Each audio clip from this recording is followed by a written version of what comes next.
Hello students, I hope you all have seen the previous video which is related to concept of goodwill. उसमें हमने study किया था goodwill का meaning, features, factors and classification of goodwill. So basically goodwill means the reputation of the firm.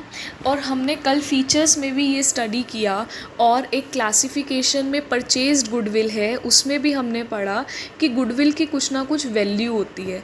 अब वो value कैसे calculate करनी है, उस वैल्यू को कैलकुलेट करने के लिए we have 3 methods: average profit method, super profit method and capitalization method. So in this video we will discuss average profit method. Basically average profit method 2 parts में divided होगा, एक सिंपल एवरेज प्रॉफिट मैथड और एक weighted average profit method. So weighted average profit method is the modified version of average profit method, but आज हम अभी simple average profit method discuss करेंगे so as to clear your concept. So first of all, according to average profit method the goodwill is calculated as average profit into number of years purchase. अब हर एक method के कुछ ना कुछ formulas होंगे, इसमें आपको कोई भी अकाउंट नहीं प्रिपेयर करना, just you have to apply the formula. जैसे आप मैथ्स के सम्स करते थे, फॉर्मूलाज होते थे, similarly there are some formulas of every method. So first step is you will calculate the value of goodwill by applying such formula. Formula is average profit into number of years purchased. So हमें सबसे पहले goodwill का ये formula लिखना है. अब इस formula से आपको पता लग रहा है कि हमें जो है वो 2 जो है आइटम्स हमें चाहिए, that is average profit. One is average profit and another one is number of years purchase. So हम स्टेप वाइज देखेंगे कि ये दोनों चीज़ें हमें कैसे कैलकुलेट करनी है. सबसे पहले तो हमें गुडविल का फॉर्मूला ध्यान रखना है. Goodwill on the basis of average profit is equal to average profit into number of years purchased. So first of all we will calculate average profit. We will see how to calculate average profit. Average profit is just like the mean. जैसे economics में हम mean calculate करते थे, sum of items upon number of items. Similarly average profit का formula भी रहेगा total of profit upon number of years. ये formula जब हम क्वेश्चन करेंगे उससे और ज़्यादा क्लियर हो जाएगा. ठीक है, just you have to remember the formula total of profit upon number of years. ठीक है, सेकंड हमें चाहिए नंबर ऑफ़ ईयर्स परचेज्ड. अब नंबर ऑफ़ ईयर परचेज्ड होता क्या है कि आप जिसकी गुडविल परचेज, जिसकी बिज़नेस परचेज कर रहे हो, उस बिज़नेस की जो आप उस बिज़नेस को जो आप गुडविल की मनी पे कर रहे हो उस बिज़नेस को परचेज करने के लिए, तो वो गुडविल आपको कितने टाइम तक बेनिफिट देने वाला है, that is known as number of years purchase. But number of year purchase के लिए आपको कोई टेंशन लेने की ज़रूरत नहीं है, because number of year purchase जो है वो हमेशा आपको क्वेश्चन में गिवन होगा. So you have to note the 2 points, that is number of years purchase will always be given in the question. ठीक है, उसके लिए आपको कोई फॉर्मूला, कुछ लॉजिक अप्लाई करने की ज़रूरत नहीं है. It will always be given in your question. Main जो है वो आपको कैलकुलेट करना है एवरेज प्रॉफिट, जिसका फॉर्मूला मैंने आपको बता दिया है. Average profit is equal to total of profits upon number of years. अब अगर तो क्वेश्चन सिंपल है, प्रॉफिट्स आपको गिवन है, आप टोटल करके नंबर ऑफ ईयर्स से डिवाइड कर देंगे. बट समटाइम्स क्या होता है, प्रॉफिट्स के अंदर कुछ ना कुछ एडजस्टमेंट्स होती हैं which is related to some abnormal gain और लॉस. ठीक है, वो हमें करनी पड़ती हैं. अब वो क्या एडजस्टमेंट है वो आपको बहुत केयरफुली समझनी है, बिकॉज जब तक आप उन एडजस्टमेंट को नहीं समझोगे आपका आंसर जो है वो रॉन्ग आएगा. ठीक है, so let's discuss such adjustments. So there I have written 4 items, 4 terms, that is abnormal gain, abnormal loss, normal gain और नॉर्मल लॉस. ठीक है, फर्स्ट ऑफ ऑल हम ब्रीफ में इनका मीनिंग जो है पहले डिस्कस करेंगे. एबनॉर्मल गेन क्या होता है, एबनॉर्मल नेम से ही पता लग रहा है obviously, which is not normal. Not normal means जो कि डेली बेसिस पे नहीं होता, जो कि अनएक्सपेक्टेड सिचुएशन होती है या अचानक से कुछ हो जाता है, हमें उसके पता नहीं था कि ये होगा या नहीं होगा भी या नहीं होगा. फॉर एग्ज़ाम्पल, अगर एक बिज़नेस ने कहीं पे मनी इन्वेस्ट करी थी, फॉर एग्ज़ाम्पल लॉटरी में पैसे इन्वेस्ट करे थे और उस कंपनी की लॉटरी लग गई, दैट इज़ एबनॉर्मल गेन. ठीक है, तो एबनॉर्मल गेन क्या होते हैं, ऐसे गेन जो अनएक्सपेक्टेड हैं. ठीक है। अब नेक्स्ट इज़ एबनॉर्मल लॉस। इसका opposite abnormal means which is unexpected, ठीक है, या विच इज़ नॉट नॉर्मल। तो एबनॉर्मल लॉस मतलब ऐसा लॉस जो कि हमने सोचे नहीं थे कि ये हो जाएंगे, जैसे कि loss by fire, loss by theft. हमें ऑब्वियसली ये किसी ने नहीं सोचा होता ना कि बिज़नेस में आग लग जाएगी हमारे गोडाउन में, या थेफ्ट यानी कि चोरी हो जाएगी। तो that is known as abnormal loss. तो पहले हम इन दोनों टर्म्स की ट्रीटमेंट की बात करते हैं। अगर प्रॉफिट्स में जो आपको प्रॉफिट्स गिवन होंगे, उन प्रॉफिट्स में अगर कोई एबनॉर्मल गेन या फिर एबनॉर्मल लॉस है, तो आपने उसको क्या करना है, आपने सिंपली एबनॉर्मल गेन को डिडक्ट कर देना है प्रॉफिट में से। Now why it is deducted, आपने अपने माइंड में ये रखना है बिकॉज ये अनएक्सपेक्टेडली हुआ। ये जिनका बिज़नेस हम, अब मैंने आपको पहले ही बोला था कि आपने अब मेथड्स जब हमने अप्लाई करने हैं तो हमने ये मान के चलना है कि हम जो गुडविल कैलकुलेट कर रहे हैं वो क्यों कैलकुलेट कर रहे हैं, कि हम किसी का बिज़नेस परचेज़ कर रहे हैं। आप अभी माइंड में ये लेके चलोगे तो obviously when you are purchasing someone's business and if such person has gained through lottery और through winning of court case, means उसको कुछ एबनॉर्मल गेन हुआ था किसी ईयर में, तो वो गेन आपको नहीं होगा, ठीक है। या आने वाले ईयर में वो प्रॉफिट जो है, जो प्रॉफिट गेन की वजह से इंक्रीज़ हुए थे, कैसे गेन की वजह से, एबनॉर्मल गेन की वजह से इंक्रीज़ हुए थे, अब वो इंक्रीज़ नहीं होंगे। तो आप एबनॉर्मल गेन्स को प्रॉफिट्स में से डिडक्ट करोगे। तो ऑब्वियसली आपको आइडेंटिफाई करना आना चाहिए कि एबनॉर्मल गेन कौन से होते हैं। नेक्स्ट हम बात करते हैं एबनॉर्मल लॉस की। Abnormal loss added in profits, it means abnormal loss means like loss by fire और लॉस बाय थेफ्ट। अब ऑब्वियसली जो लॉस बाय फायर उस पर्सन को हुआ है जिसका बिजनेस आप परचेज कर रहे हैं, जिनकी गुडविल आप कैलकुलेट कर रहे हैं, वो लॉस उस पर्सन को हुआ है, आपको वो लॉस नहीं होगा। इसीलिए आप प्रॉफिट में क्या कर दोगे, ऐड कर दोगे। उसने तो अपने प्रॉफिट में से माइनस करा होगा कि मेरे गोडाउन में 2016 में आग लग गई थी, बट आपने क्या करना है कि नहीं, ये हमें थोड़ी फायर से लॉस बाय फायर होगा या हमारी थोड़ी चोरी हो जाएगी, ठीक है, हम ये एक्सपेक्ट करके नहीं चलेंगे, इसीलिए आपने इसको ऐड कर देना। Now let's talk about normal gain, normal loss. Normal gain means जो नॉर्मल एक्सपेंडिचर बिजनेस में होते रहते हैं, जो कि हर एक बिजनेस में होंगे। आप जिनका बिजनेस खरीद रहे हो, उन्होंने अपने एम्प्लॉयज़ को सैलरी दी, तो ऑब्वियसली आप उनका बिजनेस परचेज कर रहे हैं, तो आपको भी सैलरी देनी पड़ेगी। आपके लिए भी इंश्योरेंस के एक्सपेंसेस होंगे, रेंट का खर्चा होगा, वाटर बिल, इलेक्ट्रिसिटी बिल, तो दैट आर नॉर्मल गेन। तो वो तो आपके क्या है, एक्सपेंसेस हैं, और आपको पता है एक्सपेंसेस जो हैं वो आपके प्रॉफिट में से क्या होते हैं, डिडक्ट होते हैं। तो नॉर्मल लॉसेस को आप प्रॉफिट में से डिडक्ट करोगे। Next is normal gain. Normal gain means ऐसे गेन जो नॉर्मली बिजनेस में होते रहते हैं, लाइक गुड्स को सेल करके मनी रिसीव हुई, कोई कमीशन रिसीव हुई, इस तरह के जो नॉर्मल गेन हैं, उससे तो आपके प्रॉफिट इंक्रीज़ होंगे, बिकॉज वो उनको भी होंगे और ऑब्वियसली आपको भी होंगे, बिकॉज नॉर्मली बिजनेस में वो होते रहते हैं, इसीलिए वो जो है वो प्रॉफिट्स में ऐड होंगे, ठीक है। आपको कंसेप्ट क्लियर होना चाहिए। रीज़न आपको नहीं मेंशन करना कि आप क्यों प्लस कर रहे हो, क्यों माइनस कर रहे हो, ये रीज़न मैंने आपकी कंसेप्चुअल नॉलेज के लिए बताया, ठीक है। अगर आपको रीज़न नहीं भी माइंड में आ रहा, तो रीज़न आपसे वाइवा में पूछ सकते हैं, या आप अपनी नॉलेज के लिए रखेंगे। अदरवाइज़ आपको हमेशा याद रखना है कि एबनॉर्मल गेन जो है वो माइनस करते हैं, एबनॉर्मल लॉस प्लस करते हैं, नॉर्मल गेन प्लस करते हैं और नॉर्मल लॉस माइनस करते हैं, ठीक है। अब इन सारी एडजस्टमेंट्स को और एवरेज प्रॉफिट को अंडरस्टैंड करने के लिए लेट्स डू वन क्वेश्चन। ये आपके बुक का ही क्वेश्चन है। सो क्वेश्चन को पहले अच्छे से रीड करते हैं। हमें इसमें सबसे पहले क्या लिखना है, हमें सबसे पहले क्वेश्चन जैसे ही आप रीड करते हो, आपको पता है कि हमारे गुडविल के 3 मेथड्स होते हैं, जो कि हमने अभी प्रीवियस स्लाइड्स में देखा।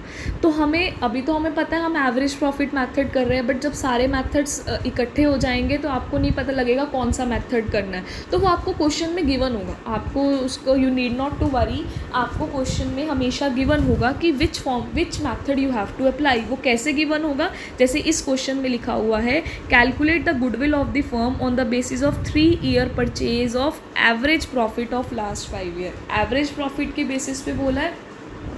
सो आपको ये माइंड में रखना है कि हमें एवरेज प्रॉफिट मेथड लगाना है, अप्लाई करना है, ठीक है। और एवरेज प्रॉफिट मेथड अप्लाई करने के लिए अब आपको ध्यान रखना है 3 ईयर परचेज। आपको क्या मेंशन है, 3 ईयर परचेज, ठीक है। अब 3 ईयर परचेज यानी कि ये हमारा क्या है, 3 ईयर परचेज हमारे लिए ये क्या है, number of years purchase, number of years purchase, ये हमारे लिए क्या है, नंबर ऑफ ईयर्स परचेज, ठीक है। इसके कई बार स्टूडेंट्स को इसमें कन्फ्यूजन होती है, तो आपको बहुत अच्छे से क्वेश्चन को स्टडी करना, ठीक है। सो हमें एक चीज़ पता लग गई कि हमारे लिए नंबर ऑफ़ ईयर परचेज कितने हैं, 3, और हमें लास्ट 5 ईयर्स के प्रॉफिट्स हमें गिवन है और कुछ एडिशनल इन्फॉर्मेशन भी गिवन है, वो हम बाद में स्टडी करते हैं, ठीक है। तो अब इसका सॉल्यूशन आप कैसे करोगे, सबसे पहले अब आपने सबसे पहले क्या करना है, फर्स्ट ऑफ ऑल जैसे मैं स्टेप में नंबर 1, 2, 3 लिख रही हूँ, आपको भी सबसे पहले अपने नोटबुक पे ऐसे ही नोट करना है। First of all you will write the formula of goodwill. हमने अभी पढ़ा goodwill is equal to according to average profit, methods के अकॉर्डिंग फॉर्मूला चेंज होते जाएंगे। तो goodwill is equal to average profit into number of years purchased. तो इसमें से नंबर ऑफ़ ईयर्स परचेज तो मैंने अभी आपको क्वेश्चन में बता दी है कि वो कैसे, वो आपको क्वेश्चन में गिवन थे 3 ईयर परचेज, तो वो तो हमारा हो गया। अब मेन क्वेश्चन आता है कि एवरेज प्रॉफिट कैसे निकालते हैं। अब हमें पता है एवरेज प्रॉफिट का जो फॉर्मूला है, एवरेज प्रॉफिट का फॉर्मूला अभी मैंने बताया था ना आपको लास्ट स्लाइड में, टोटल ऑफ प्रॉफिट्स, प्रॉफिट्स का total of profits upon number of years. Number of years यहाँ पे ये नंबर ऑफ़ ईयर परचेज नहीं लेने, यहाँ पे नंबर ऑफ़ ईयर्स का मतलब है कि कितने ईयर्स का प्रॉफिट आप टोटल ले रहे हो, कि जितने ईयर्स का आप टोटल ले रहे हो, जितने प्रॉफिट्स का टोटल ईयर्स के प्रॉफिट ले रहे हो, उतने ही नंबर ऑफ़ ईयर्स जो हैं वो आपने लेने हैं। सो आपको क्वेश्चन में जो है वो ये 5 ईयर्स के प्रॉफिट्स गिवन थे, ठीक है। तो पहले हमने यहाँ पे अपने प्रॉफिट्स लिख लिए। 2013-14 के प्रॉफिट्स जो हैं वो 4 लाख हैं, 14-15 के 5 लाख हैं, और 15-16 का आपका 60,000 का लॉस था। 16-17 के प्रॉफिट है 1,50,000, 17-18 के प्रॉफिट हैं 1,70,000। अब हमारे पास कुछ नीचे एडिशनल इन्फॉर्मेशन भी गिवन है, तो पहले हम उस एडिशनल इन्फॉर्मेशन को भी रीड करते हैं, ठीक है। फर्स्ट पॉइंट क्या लिखा हुआ है, On 1st January 2016, a fire broke out which resulted into a loss of goods of 3 lakh. A claim 70,000 was received. सबसे पहले तो हमें ये ध्यान रखना है ये हमारा कौन सा लॉस है। लॉस बाय फायर जो कि मैंने अभी आपको बताया, ये हमारे लिए सबसे पहले ध्यान रखोगे, ये हमारे लिए एबनॉर्मल लॉस है। और अभी हमने सीखा एबनॉर्मल लॉसेस को हम हमेशा क्या करते हैं, प्लस करते हैं। अब एबनॉर्मल लॉस, अब फिर आपको ये स्टडी करना है कि ये एबनॉर्मल लॉस आपका हुआ कब, 1 जनवरी 2016, ठीक है। 1 जनवरी 2016 में आपका एबनॉर्मल लॉस हुआ। स्टूडेंट्स गलती क्या करते हैं, उनको यही नहीं पता लगता कि कौन से ईयर में इसकी एडजस्टमेंट करनी है। जनवरी 16, तो उसके लिए आपको क्या चीज़ ध्यान रखनी है कि जनवरी 16 जो है वो कहाँ, जनवरी 16 जो है वो कौन से ईयर में लाई करेगा। तो उसके लिए आपको ये पता होना चाहिए कि जो हमारे ईयर्स हैं ये कैसे स्टार्ट हो रहे हैं, कब एंड हो रहे हैं। 2013-14 का मतलब क्या है, वैसे ये चीज़ आपको पता है कि ये हमारा ईयर 1 अप्रैल 13 से स्टार्ट होगा, 1 अप्रैल 13 से स्टार्ट होगा, और ये ओवर कब होगा, 31 मार्च 14, ठीक है। सिमिलरली नेक्स्ट ईयर हमारा स्टार्ट होगा 1 अप्रैल 14, एंड होगा 31 मार्च 15, एंड सो ऑन। तो जब आप चेक करोगे ये वाला ईयर 15-16, तो ये आपका ईयर 1 अप्रैल 2015 में स्टार्ट हुआ और 31 मार्च 2016 में ये हमारा ईयर क्या होगा, एंड होगा। तो ऑब्वियसली जनवरी 16 इसी में ही लाई करेगा। तो यानी कि हमें जो एडजस्टमेंट करनी है वो एडजस्टमेंट हमें इस ईयर में करनी है। तो इस ईयर में हम इसके साथ क्या करेंगे, प्लस कर देंगे एबनॉर्मल लॉस। अगर तो ये क्लेम ना गिवन होता तो हम 3 लाख ऐड करते, but since claim is given to you, claim यानी कि वैसे हमारा लॉस हुआ था 3 लाख का, लेकिन 70,000 तो हमें इंश्योरेंस कंपनी से रिसीव हो गए थे, तो यानी कि हमें एक्चुअल लॉस कितने का हुआ होगा, 2,30,000 का। वैसे 3 लाख का हुआ, बट 70,000 तो हमें मिल गए हैं, तो वो हमारे लिए लॉस नहीं है। तो 2,30,000 जो है वो हम इसके अंदर ऐड कर देंगे, ठीक है। तो 2015-16 में आपने क्या करना है, 2,30,000 जो है वो आपने ऐड कर देना है, ठीक है। तो देखो आप अपने सॉल्यूशन में, इसके अंदर आपने 60,000, अब 60,000 ब्रैकेट में था, ये आपको पता है ब्रैकेट का मतलब क्या है, लॉस। लॉस का मतलब क्या होता है, माइनस में लिखते हैं, ब्रैकेट आइटम मीन्स माइनस में, तो आप लिखोगे -60,000 प्लस 2,30,000, यू विल गेट 1,70,000। उसके बाद आपको क्या करना है, सेकेंड एडजस्टमेंट आपको गिवन है, during the year ended 31 March 2018 the firm received an unexpected tax refund of 80,000।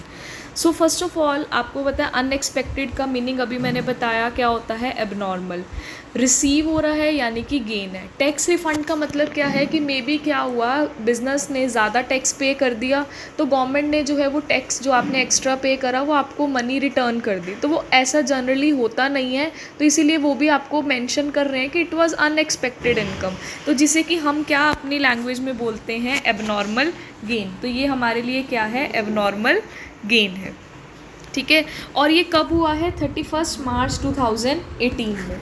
अब 31 मार्च 2018 आपको पता ही है कि कहाँ कौन से उसमें आएगा, जैसे कि ये लास्ट ईयर हमारा स्टार्ट हुआ 1 अप्रैल 2017 में, और ये हमारा एंड कब होगा, 31 मार्च 18 में, यानी कि इस ईयर में हमारा एबनॉर्मल गेन है। और हमें पता है एबनॉर्मल गेन को हम क्या करते हैं, माइनस करते हैं। So let's see in the solution. So हमने लास्ट 17-18 में 2,50,000 minus 80,000, you will get 1,70,000। So अब हमारे पास प्रॉफिट्स एडजस्टेड, जो करेक्टेड एडजस्टेड प्रॉफिट्स हैं वो हमारे पास हर पूरे 5 ईयर्स के आ चुके हैं। तो हमने जब गुडविल का फॉर्मूला अप्लाई किया था तो हमने लिखा था average profit into number of year purchase. Number of year purchase हमें पता था 3 है।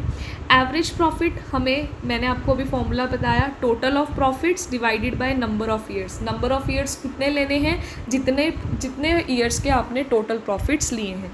तो पहले तो ये सारे प्रॉफिट्स का हमें क्या करना है, टोटल करना है, ठीक है। सम ऑफ प्रॉफिट्स यानी कि total of profits, it will be 13,90,000. So you will apply the formula of average profit, total of profits 13,90,000 divided by number of years. So it is clearly visible that the profits are given to you of last 5 years, 1, 2, 3, 4 and 5. So divided by 5 you will get average profit as 2,78,000.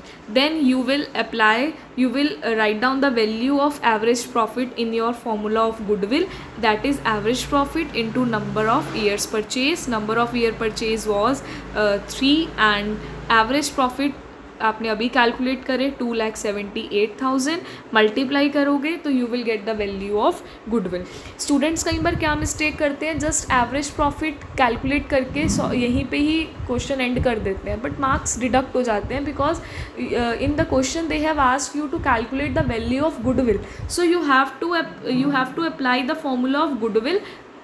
So goodwill is equal to average profit into number of year purchase. Number of year purchase will always be given in the question and average profit का formula आप apply कर लोगे, ठीक है। अगर कोई abnormal gain loss कुछ नहीं है तो डायरेक्टली प्रॉफिट को ऐड करो, टोटल आ जाएगा, divided by number of years, you will get the value of average profit. So this was all about the average profit method. इसके अलावा इसके लेवल थोड़ा सा और इंक्रीज़ होता जाएगा, तो उसकी प्रैक्टिस आप करोगे एवरेज प्रॉफिट मैथड्स के जो क्वेश्चंस हैं उसकी. And then in the next videos we will discuss about super profit method. Thank you.